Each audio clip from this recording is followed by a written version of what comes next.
All right, welcome to Whiskey's a Journey. My name is Peter Fasciano. And I am Mary Bridget Fasciano. I don't know why I'm always emphasizing Fasciano. Fasciano. But I've got my sister. It's important. I've got my sister back for the entire month of June. We're going to batch shoot 4 of these Sip It or Skip It episodes. We've got a very busy schedule coming up in June. My brother-in-law and I entered into 2 barbecue competitions. Yeah, 2 KCBS barbecue competitions over in California. One's just a backyard event. I'm cooking chicken. He's doing ribs. And then we have another one coming up in Temecula. Yeah. That we're doing all 4.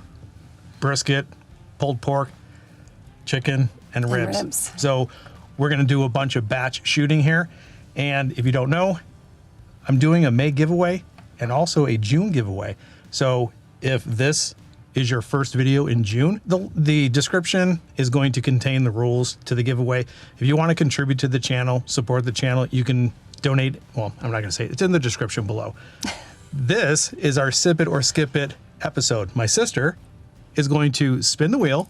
Whatever it selects, I'm going to pull it off the shelf. We're going to do a quick review, let you know if we're going to keep sipping on the bottle until it's gone and then replace it because we like it.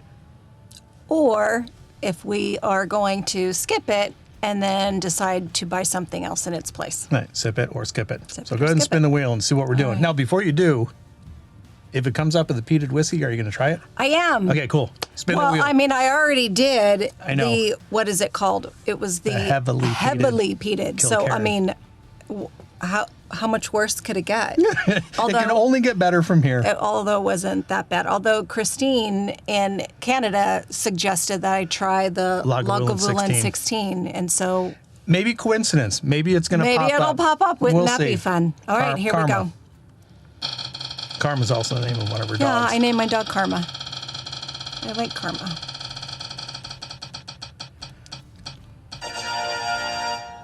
Oh. Penelope Barrel Strength. Yeah, Penelope Barrel Strength. That sounds nice, Penelope. Yeah, just wait. Let me go ahead and grab it. Oh, no. Is Penelope not nice? It's good. It's a bourbon. Oh, I love bourbon. Well, I can't say I love. That is my preference right now, are bourbons over, Scotch and Irish and ryes, unless it's in a mixer. Barrel Strength. Is that what it is? Yeah, Penelope the barrel strength. This is the one with the red label. This is 58% ABV, batch number 16, 116 proof. Look at how perfect. It has flowers on the bottle for me. It is a nice looking bottle. Yeah. So I think, correct me if I'm wrong, I've always say this, I'm not a professional. I think Penelope was sourcing MGP, and then Penelope ended up being very successful. And MGP or Ross and Squibb. I think I got some sweet scents right away. Isn't that crazy? Like off the bat. Now, I said this in an earlier video. Let me know, when you pour a bourbon or you pour a whiskey, do you get initial notes even before you put it up to your nose? Because I'm always amazed on how much I get from a glass even before I smell it. But anyway, MGP, Ross and Squibb, I think, purchased Penelope. If I'm wrong, let me know in the comments down below. 4 grain. Okay, what does that mean? This just means that they're using, I'm telling you what, my weight is completely out of control. And every time I eat, I just feel like I'm struggling to breathe. I need to drop some weight. 4 grain. So whiskeys are usually corn. Wait, let me see. Oh. Corn, barley, malt. Is wheat the same as barley? Wheat. So it's corn. Wheat, rye. Oh, rye. And then malted barley. Malted. Okay. That's usually the 4 grain. And if it's a wheated bourbon, the second highest grain in the mash bill would be wheat. If it's a high rye or a rye, or a rye bourbon, the second highest grain is rye. Okay. So that initial, it'll be interesting once I start to smell this. The initial smell that I got as soon as the smell hit my nose was pineapple. I love pineapple in whiskey. And I don't know if once I smell it now, there's going to be pineapple, but for whatever, I got a whiff of pineapple. I usually get pineapple in scotches, peated scotches to be exact. Do you get pineapple? No. I get a fruit, but not pineapple. Apple. Like a little bit overripe red apple. I'm getting a little bit more peach than apple. And whenever we're doing these notes, I notice that there is the typical bourbon notes: vanilla, caramel, brown sugar, apple, maple. That's my favorite. I think when you take a look at bourbon or whiskeys in general, when you're looking at all these reviews, you think that these flavor profiles are going to be like this, this varied. But I think when you get a bourbon or you get whiskey, I think the flavor profiles are pretty narrow, and you're always going to get pretty much the same thing, with the exception of the intensity in which you pick up the vanilla or the caramel or the brown sugar or the spice or the maple or whatever it is. And I think that's what draws people to whiskey. Let me know if I'm wrong. When you are looking at a whiskey and trying to pull out flavors, even though the flavors are pretty much the same, the intensity's what makes the bourbons better than one another, or the intensity of the flavors is what puts a whiskey over another. This smells to me like it's going to be delicate and kind of soft, and Really? not like overpowering with any one flavor. This doesn't smell delicate and soft to you? No, this smells. Really? Yeah, this smells to me. That's a good sentence. This smells like it's going to be very proofy and very astringent. Really? Yeah. I'm not getting any burn on my nose. Why are you saying it smells proofy? Are you getting burn? Yeah.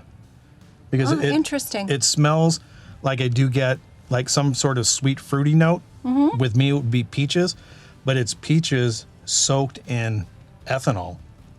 That's what I get. I don't think I'm getting the 4 grain. Okay. It smells like a typical bourbon, but very strong. All right, let's get it on the palate. Cheers. Cheers. Well, that's hot. It is hot, which is funny because I did not get any of that heat on the nose. And it's really sweet. Mm-hmm. This comes across as probably one of the sweetest whiskeys or bourbons that I've had in a while. It's almost like you're taking flavored sugar, those pixie sticks. Oh. And dumping them in your mouth. Dumping it in your mouth. That's what I'm getting. With a little bit of fire added to it. Yeah, it's like the pixie sticks with the Pop Rocks, where it just lights your mouth up. Well, there's a little bit of cinnamon. Yeah, I think cinnamon's coming. Was where the heat. This is actually pretty. It's pretty good. Yeah. As far as the proof goes, the proof might be coming across as spice, and that's another thing too. I noticed that when I'm drinking something that's pretty hot, that heat from the ethanol might come across as spicy, like a pepper spice or a ginger spice, but I don't think that's happening here. I think there's actual cinnamon, cooking, ginger spice that's coming out of the glass along with that ABV. Yeah. We've been drinking a lot of whiskeys lately for some reason that we're getting cinnamon. Yeah, I go through phases where I get a lot of pineapple, I get a lot of cinnamon, I get a lot of chocolate, I get a little tobacco. I think recently, over the past, the month of May, a lot of the whiskeys that I've had, I was pulling out a lot of sweet tobacco notes. Yeah, see, I smell Big Red right now on that one. It smells good, and it smells, and it tastes good. I think there is a little bit of youth to this. I think there is maybe that grain is coming forward, almost like barnyard. Like there's a little bit of wet hay, or there's been animals in the pen. I know that doesn't sound appealing, but it almost smells like a stall of some sort with wet hay. And maybe that's the youth, maybe that's the 4 grain, maybe that's the grain coming out. Oh, I think I just got a little note of that underneath the sweet. That's not bad whatsoever. But the question is, what is the for $59.99, $60. What's the proof? 58, so 116 proof. 116 proof. 58% ABV. What does it seem like when we took a sip of it that felt hotter than 116? I mean, I know 116 is high, right? Yeah. But Want to get another sip? Yes. All right, let's do another sip. Cheers in? Yes. Okay. You know me. It's a potty. Less proof on that second sip. Mm-hmm. I think that's natural just because you acclimate to it. It dried my mouth out. Maybe that's that cinnamon note. I mean, when you take, not that I'm condoning this, but there was that thing going around where kids, I'm a school teacher. I'm a 7th grade or 8th grade science teacher. And there was a thing going around where kids were like taking a tablespoon of cinnamon and trying to eat it or swallow it. One of the dumbest things out there, along with eating the pods from Tide Pods. Kids do some stupid stuff. I can write a book. Maybe you should one day. But that cinnamon note also maybe is coming across as drying. Drying, like that's what I'm getting. But yeah, it's pretty good. I have a couple of Penelope offerings. At some point, I'll probably do a First Friday Flight Fight with Penelope. Oh. But yeah, it's decent. I don't think it's the best thing that Penelope makes, but it's okay. It's definitely strong. Mm-hmm. Yeah. All right. Do you have a decision? I do. Ready to sip or skip? Sure. All right. And like always, I think this already happened, but the information for the bourbon is right here. And then on top right now are my sip it or skip it tallies up to this point. There's a link to a document in the description that gives you a tally of all of my sip its or skip its up to this point.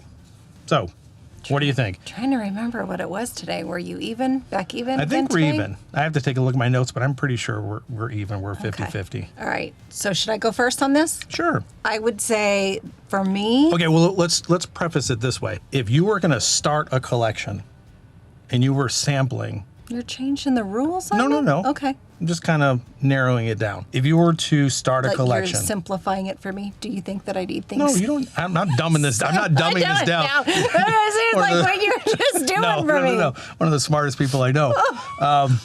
If you were to start a collection and you had this at a bar, would I put it in my collection? Would you put this into your collection? So would this be a sip for you? Would you go out and buy it, or would you?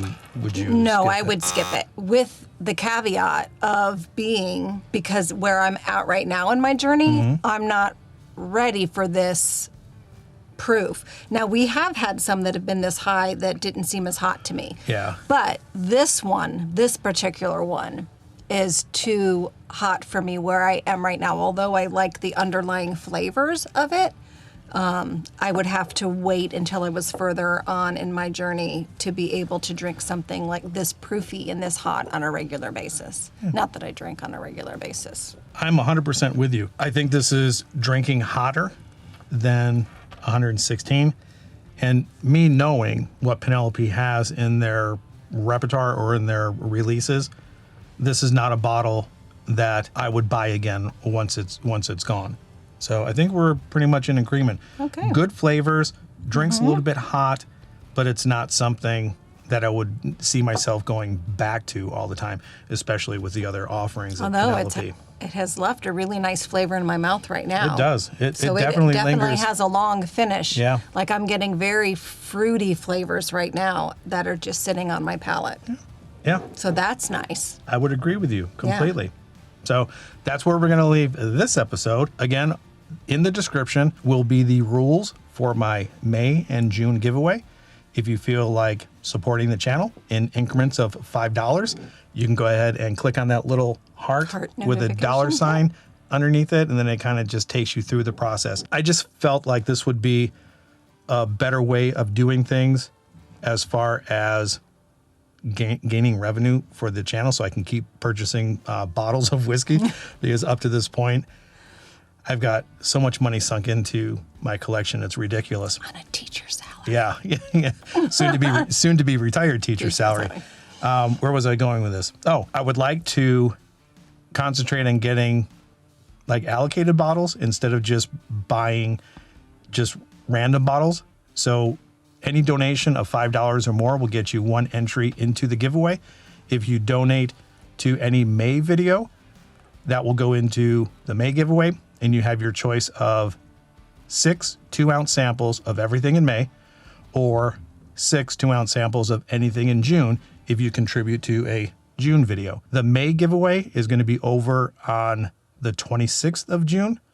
And then the June giveaway will be over probably 3 days before the end of July. I don't have my calendar in front of me. So if you feel like doing that, if me talking has confused you, the rules for the giveaway are in the description. All right. Ready to roll this back and do another one? I am. I'm excited. All right. So like, subscribe, share, do all those things that YouTubers ask you to do. Turn that bell notification because I do videos every Monday, Wednesday, and Friday.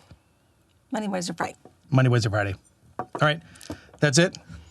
We'll see you next Wednesday. All right. Cheers. Oh, wherever you're at in your journey. I hope you're enjoying it. Because we are definitely enjoying ours. I like it when you're on here. Oh, I love it too. Cheers. Thanks. We'll see you next Wednesday.